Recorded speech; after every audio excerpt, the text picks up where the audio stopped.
میں نے بھی اپنے گارڈ رکھے، اپنے رشتہ دار رکھے اور ان کو خدا کا واسطہ بھی دیا ہے۔ جلسوں میں جب جاتے ہیں تو میں لوگوں سے کہتا ہوں اللہ بسم اللہ الرحمن الرحیم نحمده ونصلي ونسلم على رسوله الكريم اما بعد فاعوذ باللہ من الشیطان الرجیم بسم اللہ الرحمن الرحیم إنا أوحينا إليك كما أوحينا إلى نوح والنبيين من بعده وأوحينا إلى إبراهيم وإسماعيل وإسحاق ويعقوب والأسباط وعيسى وأيوب ويونس وهارون وسليمان وآتينا داود زبورا ورسلا قد قصصناهم عليك من قبل ورسلا لم نقصصهم عليك وكلم الله موسى تكليما۔ یہ ہٹا دو کاغذ کے پھول کا۔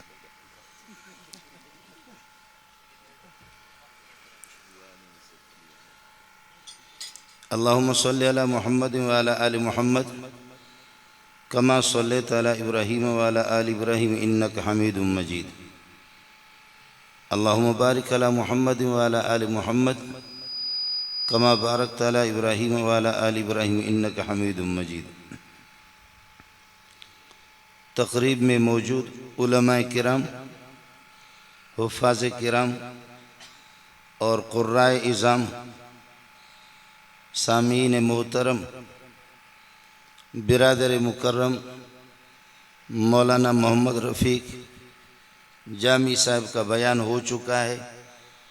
اس قسم کے خطیبوں کے بعد ایک بلوچ مولوی کو یہاں لا کر کے بٹھانے کا مقصد یہ ہے کہ امریکہ کی سازش ہے، مجھے ذلیل کرنا ہے اور کچھ نہیں ہے۔ بظاہر آپ لوگ دیندار لگ رہے ہیں، آپ کی دینداری مبارک چہروں کو دیکھ کر، لیکن اس سازش کو دیکھ کر کے مجھے بہت خطرہ ہو رہا ہے کہ یہ کیا ہے، اس کے پیچھے بھی امریکہ کا ہاتھ ہے۔ مولانا کے بیان کے بعد میری تقریر وہ پھیکی پھیکی، میرا بیان بھی پھیکا پھیکا سا، وہ آپ کو کیا پلہ پڑے گا۔ پھر یہاں مولوی حبیب الرحمن جیسے اور مفتی آصف، یہ حضرات ان خطبہ کی موجودگی میں یہ الگ سازش ہے، حبیب الرحمن کو ادھر بٹھایا، آصف کو ادھر بٹھایا، آپ پیچھے بھی تو بیٹھ سکتے ہیں۔ لہذا جو تھوڑا سا سبق ہے ان کو دیکھ کر بھی بھول جاؤں، ان کو دیکھ کر بھی بھول جاؤں۔ آپ کی تقریب ہے حفظ قرآن کی۔ میرے پاس کوئی قیمتی سرمایہ ہو، وہ لاکھ روپے ہے یا 10 لاکھ روپے ہے، 10 لاکھ کی کوئی چیک ہے، جس شخص پر مجھے اعتماد ہوگا کہ یہ امانت دار ہے، میں سفر پہ جا رہا ہوں اور لوگوں کا ہجوم ہوتا ہے، رش ہوتا ہے، کہیں کسی رش میں یہ پیسے میرے جیب سے کوئی نہ نکالے، کوئی اور قیمتی چیز ہے میرے پاس، میں یہاں آپ کے علاقے میں کسی کے پاس امانت رکھ کر کے چلا جاؤں اور سفر پہ، اور واپس سفر سے واپس آ کر کے وہ شخص جب امین ہوگا، کسی امین شخص کا انتخاب میں کروں گا کہ تاکہ اس امانت کو مجھے واپس دے دے۔ آپ میں سے عام آدمی اگر جس کی امانت داری کو میں نے جانچا بھی نہیں ہے، جس کا مجھے کوئی علم بھی نہیں ہے، صرف تبلیغ میں ایک چلہ لگایا ہے یا کسی مدرسے میں پڑھا ہے، میں اس کو جانتا بھی نہیں ہوں، اس کے پاس یہ ہے کہ میں پیسے دے دوں، رکھ لوں اور واپس سفر کے پاس آ جاؤں، تو وہ گڑبڑ کرے اور اس کا خطرہ ہو اور انکار کرے کہ گواہ لاؤ، آپ نے کب میرے پاس پیسے رکھے ہیں، امانت کب رکھی ہے، تو ظاہر ہے کہ اس طرح تو ہو ہی نہیں سکتا۔ جس پر مجھے اعتماد ہوگا کہ کسی طرح گڑبڑ نہیں کرے گا، کسی طرح گڑبڑ نہیں کرے گا، یہ اچھا اور ایماندار آدمی ہے، یہ مجھے یہ امانت واپس دے گا۔ آسمان سے جو امانت آئی ہے، اِنَّا عَرَضْنَا الْأَمَانَةَ عَلَى السَّمَاوَاتِ، قرآن بھی ایک امانت ہے، احادیث رسول بھی امانت ہے، پوری شریعت امانت ہے، پورا دین امانت ہے۔ اب آپ کو اور مجھے ماتم کرنا چاہیے کہ کوئی سرمایہ دار ہے، کوئی بڑا آدمی ہے، کہ میرے سینے میں اللہ نے یہ امانت کیوں نہیں رکھی، معصوم بچوں کے سینے میں کیسے رکھا۔ یہ امانت اللہ نے ہمیں کیوں نہیں دی؟ 10 سورتوں کا کوئی حافظ ہوگا، 10 سورتیں یاد ہوں گی، وہ 10 سورتیں بھی اس طریقہ پر پڑھتا ہوگا کہ قرآن بھی ہاتھ جوڑ کہتے ہیں وہ پختانہ عثمات پریجدہ، پٹھان صاحب مہربانی کرے مجھے چھوڑو۔ یہی حال ہوگا آپ کے ایبٹ آباد والوں کا۔ قرآن پڑھنے کی بھی آداب ہے۔ اب یہاں قاری حسن صاحب بتا رہا ہے کہ کچھ قراء ہے اور کچھ حفاظ ہے۔ حافظ کا معنی ہوتا ہے گارڈ کے، کوئی کسی دکان کی حفاظت کرتا ہے تو حافظ الدکان اور حافظ الحانوت، وہ حافظ ہے اور محافظ ہے۔ دکان گن لے کر کے وہ کھڑا رہتا ہے 24 گھنٹہ، وہ دکان اس کی نگرانی میں محفوظ ہے۔ اور کوئی کسی کارخانے کی نگرانی کرتا ہے حافظ المصنع، وہ حافظ ہے اور محافظ ہے، گارڈ ہے، اور وہ دکان اور وہ کارخانہ اس کی نگرانی میں محفوظ ہے، دلیر آدمی ہے، بیدار دماغ آدمی ہے۔ اور کوئی کسی چھوٹے افسر کے دائیں بائیں ایسے لوگوں کو رکھیں گے کہ جو ظاہر ہے کہ اللہ آپ کا بھلا کرے، اس کی حفاظت کرے۔ ایسا نہ ہو کہ وزیر صاحب نے گارڈ رکھ لیے اور الحمدللہ گاڑی میں سوار ہے اور گاڑی بالکل بند ہے، لینڈ کروزر ہے، اور وزیر صاحب کو گدی سے گولی لگی، کہتے دشمنوں نے حملہ کیا۔ یہ عجیب دشمن تھے کہ باہر کی گولی، یہ گولی کیسے ہوشیار تھی، کہاں سے داخل ہو گئی، شیشے ٹوٹے ہوئے نہیں ہے لیکن وزیر صاحب کی گدی میں لگی ہوئی۔ چلتی ہوئی گاڑی میں گاڑی کے شیشے ٹوٹے نہیں، گاڑی کے شیشے بند تھے۔ اب آ کر کے بتا رہے کہ وزیر صاحب کی گدی میں گولی لگی ہوئی ہے۔ یہ گولی کس طرح کہاں سے داخل ہو گئی، گاڑی بند تھی، دروازے بند تھے، شیشے اس کے بند تھے، گدی میں کس طرح لگی؟ یہ وزیر حضرات، یہ ہمارے بڑے سربراہان ہر ایک کو اپنا گارڈ نہیں رکھتے، جس پر ان کو 100% اعتماد ہوتا ہے وہی ہوتا ہے۔ میں نے بھی اپنے گارڈ رکھے، اپنے رشتہ دار رکھے، اور ان کو خدا کا واسطہ بھی دیا ہے۔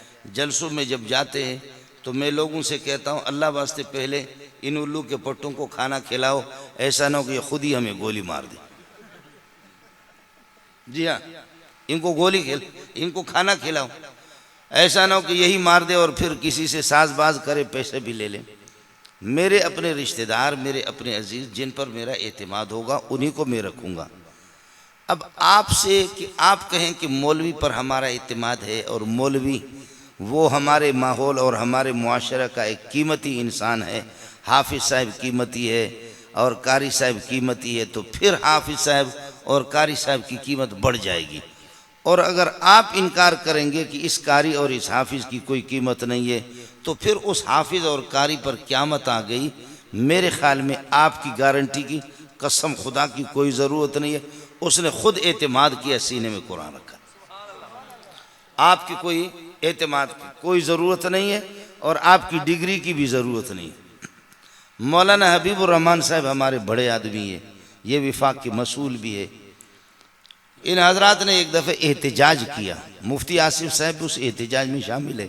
انہوں نے احتجاج کیا، یہ ہمارے مولویوں نے اپنے دور حدیث کی سند، جو عالم بنتا ہے ان کا، یعنی بخاری، صحیح بخاری، جامع الترمذی، صحیح مسلم، نسائی، ابو داؤد، ابن ماجہ، تفسیر، فقہ، حدیث، اصول حدیث، اور یہ ہے کہ اصول تفسیر، صرف، نحو، منطق، بلاغت، یہ سارے علوم طے کر کے جو پڑھتا ہے اور اس کو عالمیہ کی سرٹیفکیٹ اور سند مل جاتی ہے، اس سند کو مولوی صاحبان لے کر کے گئے حضرت مرحوم ضیاء الحق کے پاس کہ اللہ واسطے ہماری سند کو بھی آپ وہ درجہ دے دیں جو آپ کے ایم اے کا درجہ ہے۔ جو اسکول میں، کالج میں کوئی ایم اے کرتا ہے تو آپ اس کو وہی درجہ دے دیں۔ معنی یہ ہے کہ اللہ آپ کا بھلا کرے، جلیبی اور لڈو کو لے کر کے گئے کہ خدا واسطے اس کو بھی ٹٹی کے برابر قرار دے دیں۔ آپ کو مسئلہ سمجھ میں نہیں ہے؟ وہ ہمارے پاس آئے اور ہمارے پاؤں پہ پڑے کہ مولوی صاحب ہم انسان ہے یا نہیں ہے، خدا واسطے ہمیں انسانیت کا درجہ تو دے دو۔ انسان اس ڈھانچے کا نام تو نہیں، گر بصورت شکل و انسان بودے، احمد و بوجال و ہم یکساں شدے۔ اگر شکل و صورت سے کوئی انسان بنتا تو ابو جہل بڑا خوبصورت تھا، لیکن وہ تو انسان تھوڑی ہے، انسان کو تو دفن کیا جاتا، کفن پہنایا جاتا۔ میرے نبی نے فرمایا کہ ان کو پاؤں سے پکڑ کر کے گھسیٹ کر کے کتے کی طرح کھڈوں میں اور کھائیوں میں ان کو فَأُلْقُوا فِي الْحَرَّةِ، اور اس طرح کھڈوں کے اندر اللہ آپ کو بھلا کرے، اور کھائیوں میں۔ بدر میں جا کر کے میں نے دیکھا ہے وہاں پر، اور وہاں باتھ روم بھی بنے ہوئی ہے، تو انسان تو تھے ہی نہیں۔ اب وہ کوئی دوسرا اللہ آپ کا بھلا کرے، وہ آ کر کے وہ ہم سے منت مانی کرے کہ مولوی صاحب آپ بھی ہمیں اللہ واسطے، چلو ہمیں عالمیہ کی برابر قرار نہ دے، لیکن کچھ نہ کچھ تو ہمارے لیے اعلان کر دو، کچھ ہمارے لیے اعلان کر دو۔ ہمارے حکومتی ادارے، مختلف قسم کے ادارے، وہ ان کا کہنا یہ ہے کہ آپ اپنے بندے تیار کریں، وہ ہمارے حکومتی اداروں میں بڑے مناصب پر وہ فائز ہوں، اور اس کے لیے آپ کیوں تیار نہیں کرتے؟ ابھی آئے میرے پاس بھی ٹیلی ویژن والے آئے، کئی گروپ آئے مختلف قسم کے، تو انہوں نے کہا کہ آپ حکومتی بڑے بڑے اداروں میں اور بڑے بڑے مناصب پر آپ اپنے بندے کیوں نہیں بھیجتے؟ وہاں جائیں امام بنے، وہاں جا کر کے وہ خطیب ہوں، ایسے بڑے مناصب پر آپ کیوں نہیں بھیجتے؟ میں نے کہا بالکل بھیجتے۔ جامع فاروقی میں میں نے ہزاروں کو پڑھایا، دارالعلوم والے ہزاروں فارغ ہے، اور اکوڑا خٹک یہ لاکھوں علماء ہم بھیجتے ہیں آپ کے اداروں میں، ان کو بھیجتے جو سب سے زیادہ نالائق ہوتے، زیادہ تر یہی ہوتا۔ مفتی آصف صاحب محسوس نہ فرمائے، یہ تو ہمارے ہیرو ہیں، لیکن ہم ان کو بھیجتے ہیں کہ جو ہذہ شجرۃ، یہ درخت ہے، ھذا کرسی، یہ کرسی ہے، اور اللہ آپ کا بھلا کریے کہ ھذا جبل، ھذا فرس، ھذا حمار، اور پھر یہ ہے کہ میں الو کا پٹا ہوں۔ جو بالکل علوم نبویہ میں، علوم الہیہ میں جن کو کوئی کمال نہ ہو، غبی ہوں، اغبل اغبیاء ہوں، یا لا ابالی اور بے پرواہ ہوں، تو پھر زکوٰۃ کے پیسے کھا کر کے خلق خدا لوگ اپنے پیسے زکوٰۃ کے دیتے تھے کہ بھئی یہ عالم بنے گا، اور اس عالم نے، وہ عالم بھی بنا، ظالم بھی بنا۔ اب زکوٰۃ کے پیسے کھا کر کے یہاں سے ظالم کا بچہ جا کر کے وہ عربی ٹریکٹر بن گیا، عربی ٹیچر جا کر کے عربی ٹریکٹر۔ ھذہ شجرۃ، ھذا فرس، ھذا حمار۔ میں کہہ رہا ہوں کہ سب سے بڑا یہ کہہ دو کہ انا حمار، سب سے بڑا۔ اگر آپ کو ھذہ شجرۃ پڑھانا تھا، اور ھذا فرس، اور ھذا حمار، ھذا جدار، ھذہ شباکۃ، ھذا جبل، ھذا کرسی، ھذا کتاب، یہ پڑھانا تھا، تو اس کے لیے تو صرف 15 دن بھی کافی تھے کہ آپ مدرسے میں پڑھتے۔